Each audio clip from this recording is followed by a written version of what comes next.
Bossman, football, gaming, culture. What's up, beautiful people? How you doing? Welcome back to the channel. Welcome back, Bossman Army. Good to see you all. I'm chilling like a villain. Game week 34 was not just about results. Game week 34 was about everything. The title race, team reactions, relegation battle, Champions League race, Europa League. In fact, everything Europe. And some teams are just right now in mid-table obscurity. They don't even give a damn. Some people got trashed 5 goals to 1 at home. Sunderland, what's up? What's up with that? Like, is that your way of telling everybody that you've already checked out for the season? Anyway, Bossman's got you guys here in case you missed all that happened in game week 34. I'm bringing it to you, all the goals, the highlights, the reviews, and everything in between, all of the drama. Just follow, subscribe, hit the subscription button. Make sure you are commenting and liking and sharing. And let's cook. Let's cook. All right. Let's freaking go. First game, Brighton versus Chelsea. This started up the week. I predicted a Brighton win in this one. They called me a madman. I even predicted a good, a respectful win, like a 2-1 win. But what did Brighton do? Brighton cooked Chelsea. Cooked Chelsea 3-0. They came in. They came in after their draw in game week 33. They showed attacking quality, left no points on the table. Chelsea came in after losing 1-0 to Manchester United. Another loss for Chelsea, back-to-back losses. So pressure was already building for Chelsea. Brighton wasted no time. 3rd minute, Kadioglu scores. Boom. Brighton already in front. That set the tone for the game. When I saw it, I was like, okay, this is going to be bad for Chelsea. 56 minutes, Hinchcliffe scores, assisted by Jorginho Ruta. Then in stoppage time, Danny Welbeck comes in and puts the icing on the cake for Brighton. Chelsea just didn't come out to play that day. I don't know if they were trying to send a message to the board about their coach, but if they were trying to do that, message was gotten loud and clear, because after this game, Leon Rossini threw his boys under the bus in the press conference. And we all know what happens after a press conference where the manager throws his team or the players under the bus. The next thing is that the manager gets fired. So the following morning, the news came out that Liam Rossini was fired. A man that was given, a 7 or 8 year contract? So he's going to get a huge, huge payout. But yeah, it seems like the love never ever brewed between him and the players. Even though he was trying to be a good man manager, they didn't really take to him. They didn't like him that much. And they obviously weren't playing for him. Chelsea had 0 shots on target against Brighton at Hove Albion. 0 shots on target. Like, it was painful to watch. And I like to see Chelsea suffer, but it was painful to watch from a United fan. Garnacho was awful. Like, every time the ball got to him, it felt like nothing was going to happen. And I don't blame these coaches, because you're like, who are you even going to play? Like, the whole team was bad. It's not like I'm even going to pick out on one person. The team was bad, But hey, Brighton, they didn't just beat Chelsea. They controlled the rhythm. They punished Chelsea and made them look very, very ordinary. Next game, Bournemouth versus Leeds. This game ended 2-2. Bournemouth came into this one after beating Newcastle 2-1 in game week 33. Bournemouth are on an amazing unbeaten run. They are picking up points left, right, and center. They're a team in form. They have momentum. Leeds came in flying too after beating Wolves. So both teams in good form. They shared the points. I think I predicted a draw in this one too. This is another one I got right. I need to confirm. Wait. Where's my prediction booklet? Because I need to be sure that I'm giving the correct info. 1 second.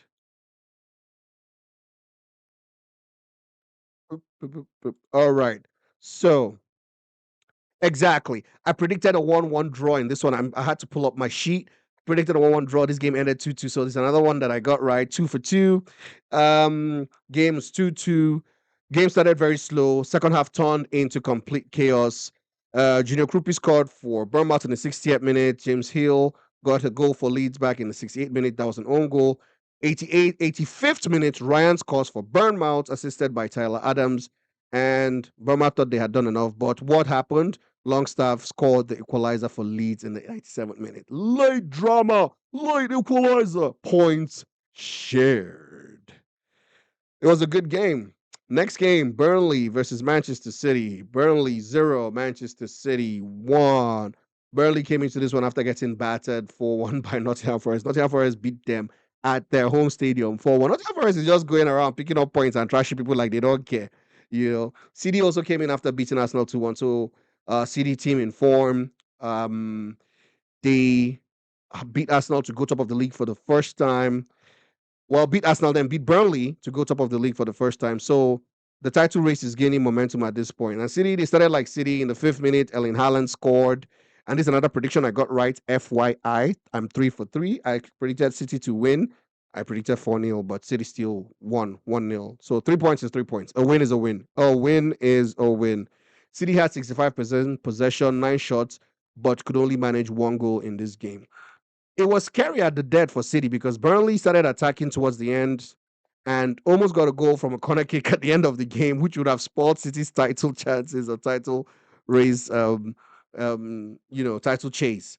But City didn't entertain any of that. They got the full points and they're marching on. Next game, Sunderland versus Nottingham Forest. Sunderland 0, Nottingham Forest 5. Woo. That was a walloping. Okay, so this is the first one I got wrong for the weekend. I predicted Sunderland for Nottingham Forest to draw. But who knew that Nottingham Forest, because they're fighting relegation, they came to Sunderland Forest Stadium of Light and trashed them 5-0. In fact, I was watching that game and the goals, like I'll look away and I'll look back and they've scored. I'll look away, I'll look back, they've scored. I'm like, what is going on here? Nottingham Forest, got soap for me now. Why are you people doing like this? I think they scored 4 goals in the first half of the game. By halftime, the game was over. In fact, let me check. 17th minute, yes. Hume, own goal, 1-0 for Forest. 31st minute, Chris Wood scores, assisted by Morgan Gibbs-White. 34th minute, Morgan Gibbs-White scored. That boy is balling. Assisted by Jesus. And 37 minutes, Jesus scores his own after assisting Gibbs-White. That's 4 goals in the first half. That's a lot. That's a lot. So the 5th goal for Forest came from Taiwo Awoniyi, who came in towards the end of the game. He scored the 5th goal in the 90th minute to wrap. No, he didn't score the 5th goal. I think Wood scored the 5th goal. Awoniyi assisted because I remember he did the chop, and I think Wood got the 5th goal. I'm trying to remember, but I know Awoniyi did the chop. He didn't score the goal. He got the assist. Sunderland, they had the ball, but Forest had the blade. Forest just cut them deep and slashed them. I can't believe you lose with 61% possession. Sunderland had 61% possession and still managed to lose this game 5-0. Not 1, not 2, not 3, not 4. 5-0 at home. Make that make sense. Fulham versus Aston Villa. I predicted Fulham to win. I predicted Fulham to beat Aston Villa 2-1. And Fulham did win. We got 4. Correct. Well, we got 4 out of 1, 2, 3, 4 out of 5. Correct. So far. We're killing it, bro.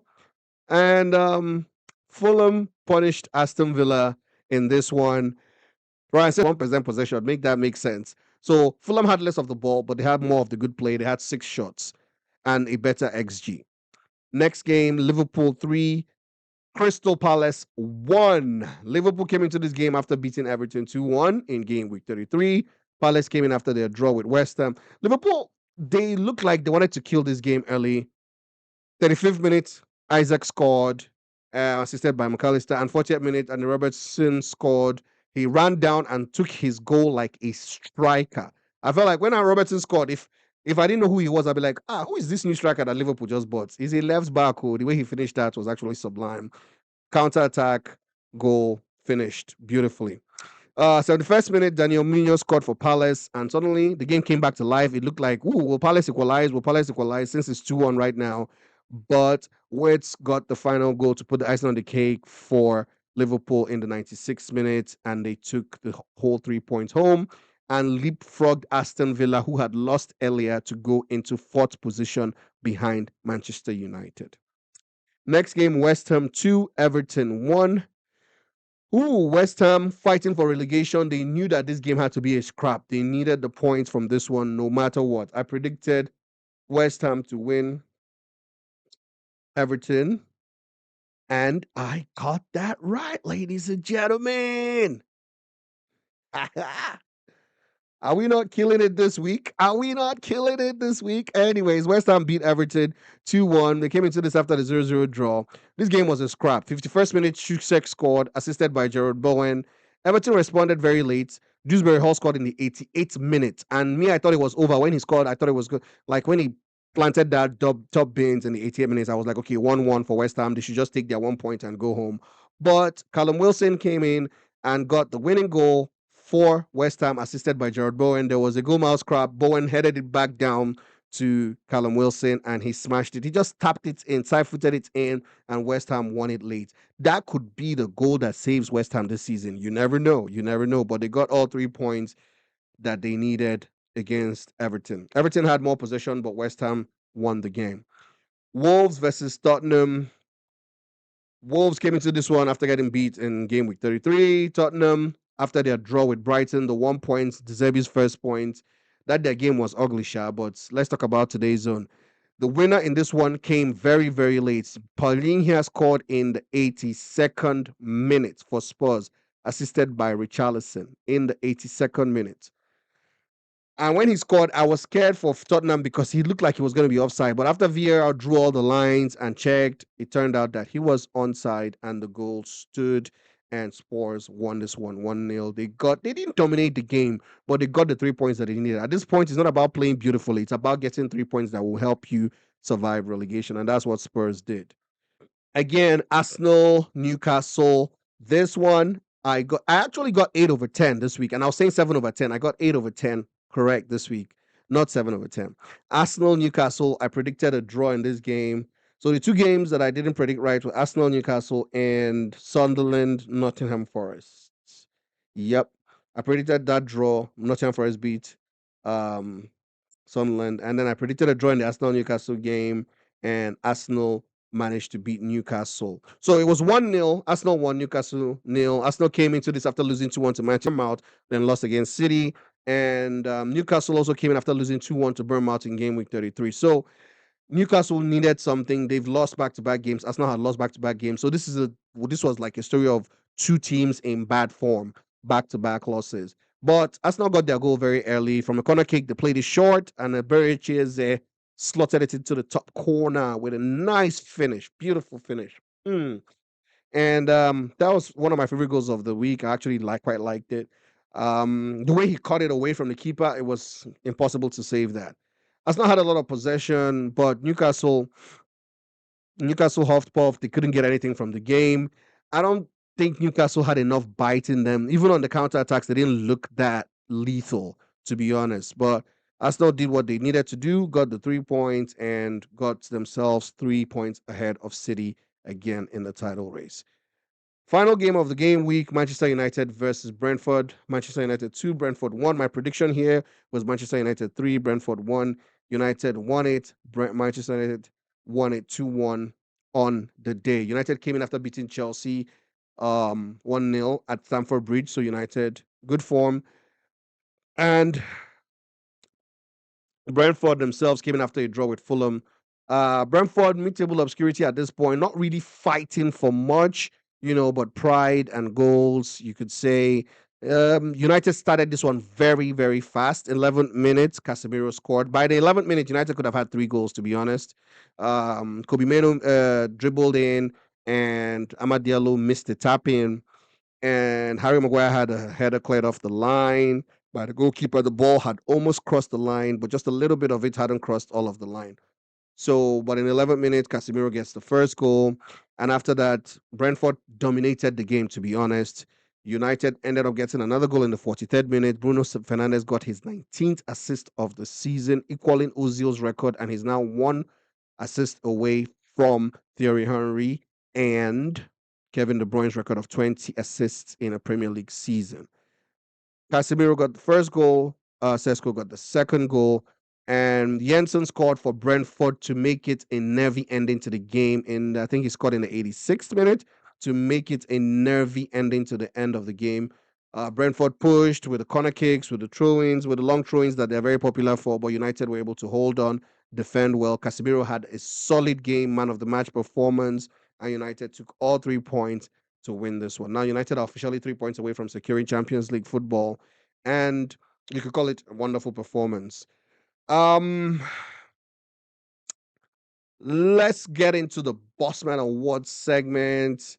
I will say my goal of the week is a very Chies's goal. I quite like people, but in this particular game, it's like they just went against everything that people knew them for. They refused to cross the corner kick. They kept playing his shot. The fans were screaming and they kept playing his shot. And finally, they played it short, worked it to Eze, who, that was it looks easy when you look at it, but it's not an easy finish, And then he made sure he hit the side of the net. So it's impossible to save those unless you have two goalkeepers there. There's no way you're saving those.